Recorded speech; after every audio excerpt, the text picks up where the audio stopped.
Yeah, Anil. I think Dr. Rajesh has to go in other sessions, so he'll be speaking on enhancing skill sets in publications. Dr. Rajesh. Thank you, Dr. Harshul, and thank you, ARC, for inviting me in this session. After something very interesting, which I was actually listening to regarding patient care, and we all are so much, keen and so much engrossed when we do patient care and discuss about it, that a topic regarding enhancing skill sets in publication will be a bit, yeah, maybe a breath of fresh air. That's a very nice word. So thanks a lot. So the question is why we should publish, and we have a lot of teachers, a lot of publishers sitting here. So we all know that whatever we do, if we do any study, unless it is published, unless you publish the results, that is not the end of it. I mean, you are not considered to have completed the study, and that's why we should publish it. The question is that why is it really important whether research in residency is important?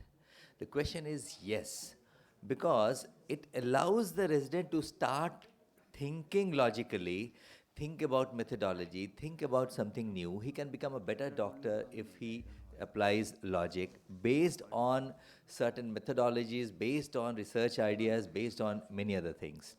And idea and understanding of research technique really helps a resident to become a complete doctor. Now, this was one survey that was done, and they've tried to figure out why residents are not very much into research. And it was found out that lack of time was cited as the most common reason, and they felt that most of the times they are consumed in the clinical work, and that is why they are not able to do research work. So, how to get residents into research? We will have to make a curriculum, and we have to, give some incentive for research, because, like, say, for example, somebody who is doing a post-graduation and now appearing for a senior residency exam or registrarship or any other, there should be something, they should be given points for, having research articles, and that is an incentive for research. And further, they should be allowed by their mentors to go and present in various conferences, and that is how they will get more encouragement, and that will help them to go into research. And telling a resident to go into research sometimes, makes him feel a bit, terrible, that, how can I do a research? So you have to start with a very broad beginning.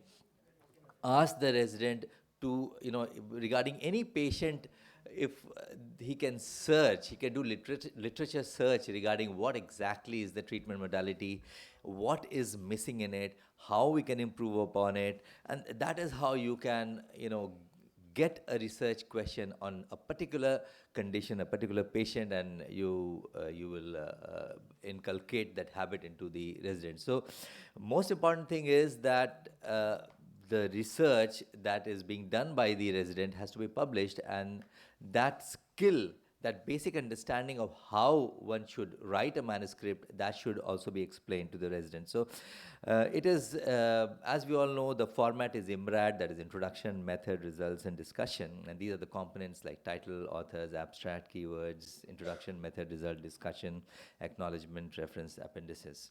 And before starting writing an article, one should always check the author guidelines of a particular journal and then decide about the article.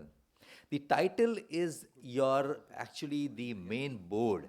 See, if you write something on the main front board and that is attractive, that will attract readers towards your article. So that is the advertisement for the article. So that's very important. One should be very careful. One should try to be concise, try to figure out what can be the keywords related to the manuscript, and then think of a title which should be of less than 12 words and less than 100 characters. And it should not have abbreviations or proprietary names or jargons or anything that you just think casually. And After writing the title, you have to decide about the authorship, and a lot of issues come as far as authorship is concerned. This happens in many institutions as well. So, who all should be authors? Author should be the one who should actually contribute to the research. And if a student is doing a thesis, then ideally the first name should be of the student, and then of course the guide, the co-guides, etc. And the technicians who have been helping, they can be kept in acknowledgement. As far as the abstract is concerned, it gives you the brief summary about what exactly has been done in the study, and that can be, depending upon what manuscript you are writing, whether it's a technique or it's a full article, it depends on the number of words will vary from 150 to 250 words. And it should best be written after you have written the article completely, so that you can write a very good abstract after writing the article completely. And of course, it should not have references. It should be written in past tense. It refers to the work done. And there should be limited figures into it, not the whole of results, etc. So you have to follow a certain format. When you're writing the manuscript, you write the introduction. So the first thing is that what problem you are investigating, what are the background that are, background information that is present in literature, and how different is your study that you write in the last sentence, that in this particular study we are going to do this. So, and of course, the reasons for conducting the research, obviously, that is the research question. And introduction should not be very long. It should not be too short as well. It should briefly describe the experiment or hypothesis that you are planning for. And you use the present tense when referring to the work that has already been published, and you use past tense when you are referring to your own study. And use the active voice. When I was writing articles, still I'm writing. So what happens that sometimes I have also got this kind of a reviewer comment that in this part it should be written in active rather than passive. So that is something which we all learn by doing more. So use the active voice as much as possible, and cite peer-reviewed scientific literature.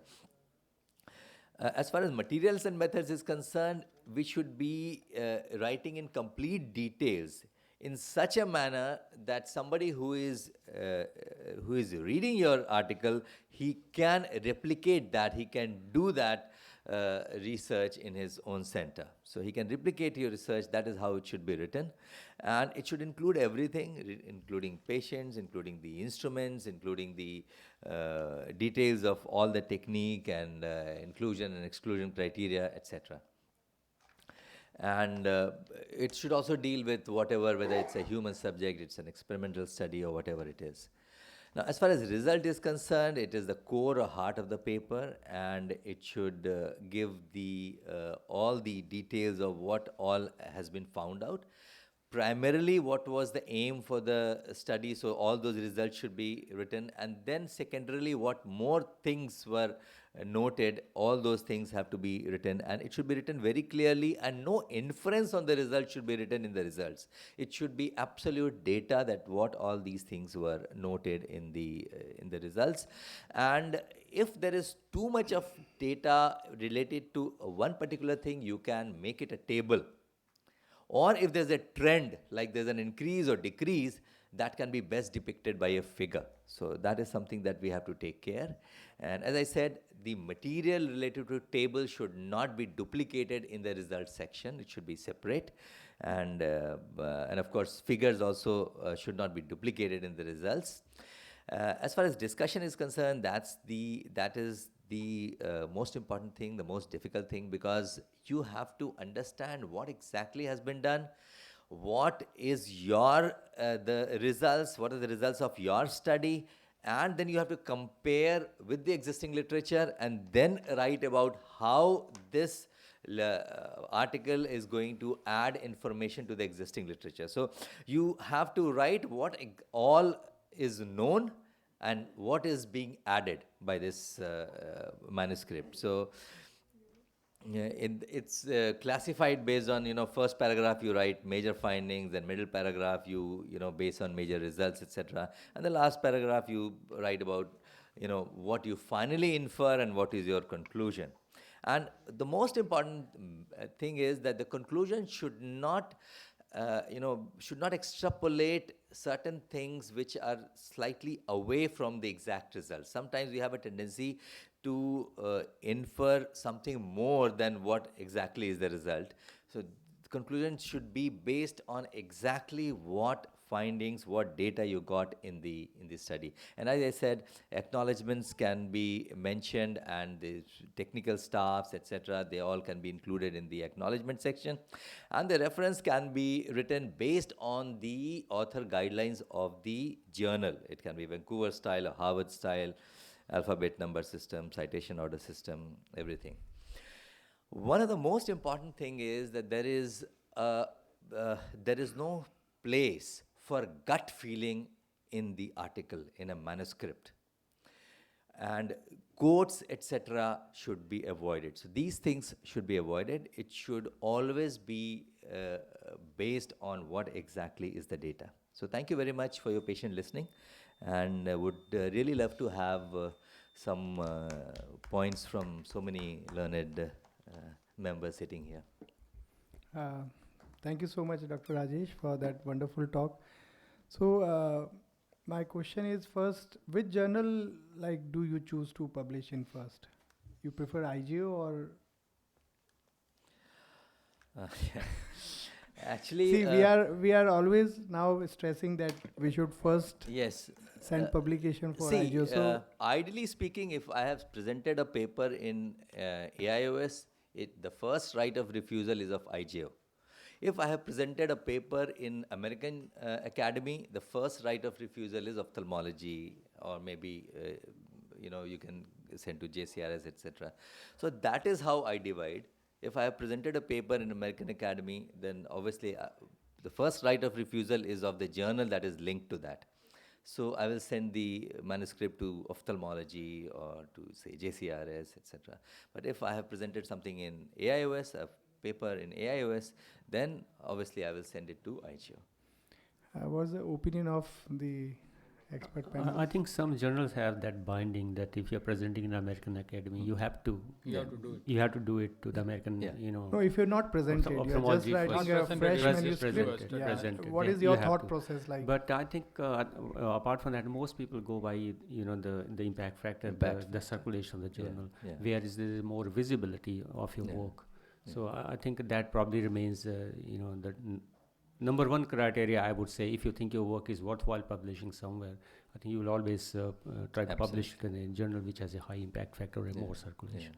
No, is there a thought process that if you publish in JCRS, that will have more impact than IGO? Is that thought process is still there?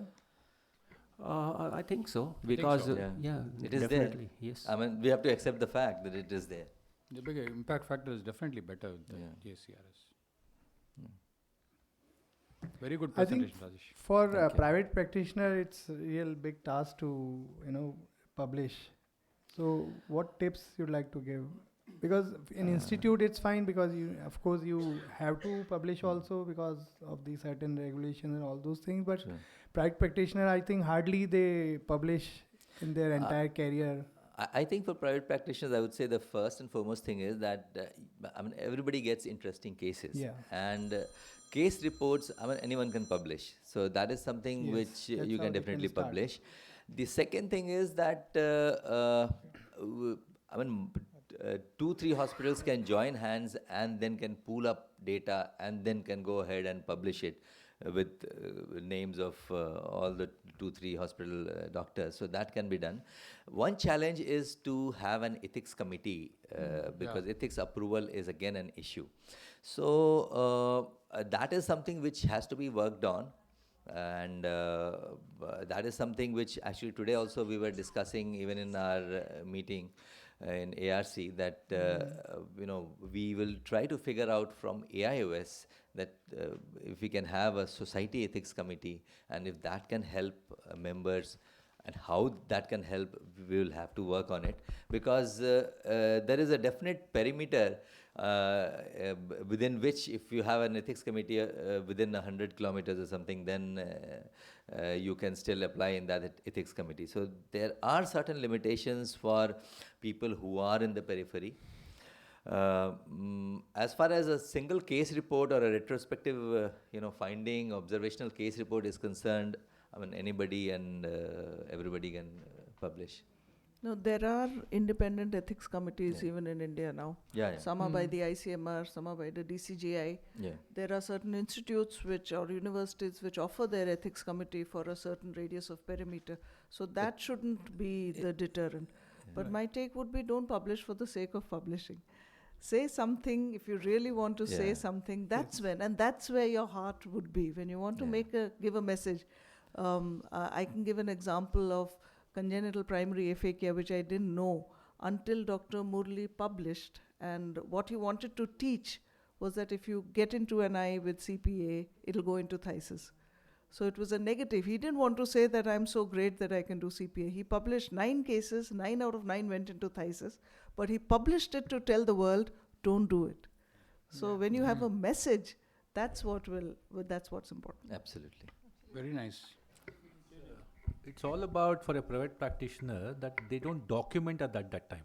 If somebody has 100 OPD and a very interesting case comes, he won't document it. Probably there are a lot of very good talent in the, they can come out. Only thing is that at that time, they should actually kind of completely document it and try to follow it up so that they have some data for later to work on. So in an institution, that is the advantage. There are somebody else down the grade, down the hierarchy to do that. Yeah, so it's not that difficult. I would say on the same note as Dr. Shushmita said, that if you want to immortalize your work, you need to actually publish it. And that is the feeling that you should have, not that I want to publish it because I want my name in the journal. That's number one. And number two is that it's not that difficult, because we've had an ethics committee for last almost, 15 years, and we've renewed it thrice already.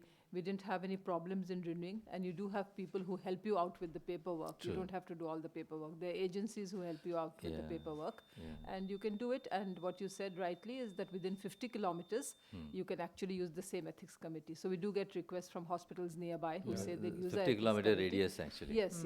Yeah, 50 But kilometer 100 radius. We do get requests, and we do, of course, help them out if the paper is worth publishing. But we do have our constraints as well. We look at the paper and then we take a call on that. Basically. True. I think the IGO case reports are very good.